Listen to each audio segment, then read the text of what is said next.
আজ বাজারে গিয়েছিল বাড়ির বড় গিন্নি, যেয়ে তো সব তার পছন্দের জিনিস কিনে নিয়ে চলে এসেছে। আসসালামু আলাইকুম। আজ বাজার থেকে কি কি কিনে এনেছে সেগুলাই দেখাবো।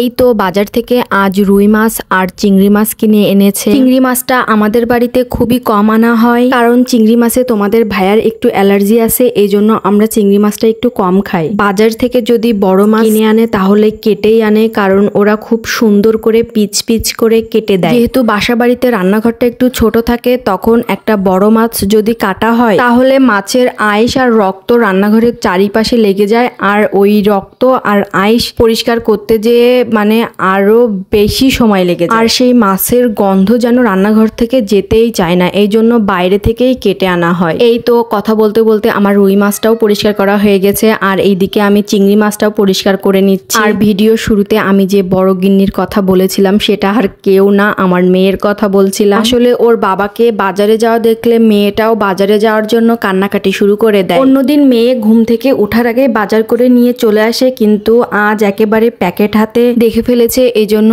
আজ বাজারে সাথে করে নিয়ে যাওয়া লেগেছে। চিংড়ি মাছটা পরিষ্কার করা একদম সহজ, শুধু মাথার ওখান থেকে ময়লাটা ফেলে দিলে হয়ে যায়, আর ভিতরে একটা শিরা থাকে ওইটা টান দিয়ে বের করে দিলেই হয়ে যায়। এই তো আমার চিংড়ি মাছ পরিষ্কার করা শেষ, আমি যতটা রান্না করব সেটুকু রেখে দিচ্ছি, আর বাকিটুক ফ্রিজে রেখে দেব। তো বাজার থেকে কিছু সবজি কিনে এনেছে, আর বাতাবি লেবু আর চিংড়ি মাছ তো আমার মেয়ের অনেক বেশি পছন্দ, সে ওই দুইটাই এনেছে। সে বাজার থেকে চিংড়ি মাছ এনেছে, চিংড়ি মাছ দিয়ে তো তরকারি রান্না করতেই হবে। এদিকে বেগুনটাও একটু শুকায়ে যাচ্ছিল, ভাবলাম বেগুন দিয়ে চিংড়ি মাছ দিয়ে রান্না করি। সবাই কত সুন্দর করে লাউ চিংড়ি রান্না করে, চিংড়ি দিয়ে মিষ্টি কুমড়া রান্না করে, আর আমি রান্না করছি চিংড়ি মাছ দিয়ে বেগুন। এই জন্য ভাবছিলাম যে এই রান্নার ভিডিওটা করব না, বাট এটা ভাবতে ভাবতেই অর্ধেক রান্না হয়ে গেছে। পরে ভাবলাম যে না, ভিডিওটা করেই রেখে দিই। বেগুনটা আমি এরকম ঘুটা ঘুটা করেই রান্না করি, আমার কাছে এরকম ঘুটে রান্না করলে বেশি মজা লাগে। আমার বেগুন রান্নাটা প্রায় শেষের দিকে, আর অন্য একটি চুলায় আমি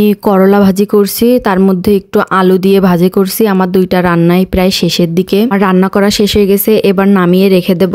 থালাবাটি সবসময় ব্যবহার করার জন্য স্টিলের থালাবাটি আমার কাছে বেস্ট মনে হয়। মেয়ের জন্য এই প্রথম বেগুন দিয়ে চিংড়ি মাছ রান্না করলাম। মায়েরা সন্তানের জন্য কত কিছু করে, আমি ছোট থাকতে আমার মাও হয়তো আমার জন্য কত কিছু করেছিল। তারপরে এই যে বাতাবি লেবু কেটে দিচ্ছি, অন্যান্য সব ফল ফুলের থেকে এই বাতাবি লেবুটাই আমার মেয়ে বেশি পছন্দ করে। তারপরে এই যে বেগুন রান্না আর করলা ভাজি দিয়ে আমি ভাত খাবো। গরমের মধ্যে করলা ভাজি দিয়ে ভাত খেতে অন্যরকম মজা লাগে। সব মাছের থেকে চিংড়ি মাছের স্বাদটা কিন্তু অন্যরকম। চিংড়ি মাছ দিয়ে যে কোনো তরকারি রান্না করলে অনেক বেশি মজা লাগে। বেগুন তরকারিতে খুব বেশি মশলা দেওয়া লাগে না, ঝাল লবণ ঠিক রেখে রান্না করলেই ভালো লাগে, আর সাথে যদি চিংড়ি মাছ থাকে তাহলে তো কোনো কথাই নেই। ভিডিওটি এখানেই শেষ করছি, আশা করি সবাই ভালো থাকবেন, সুস্থ থাকবেন।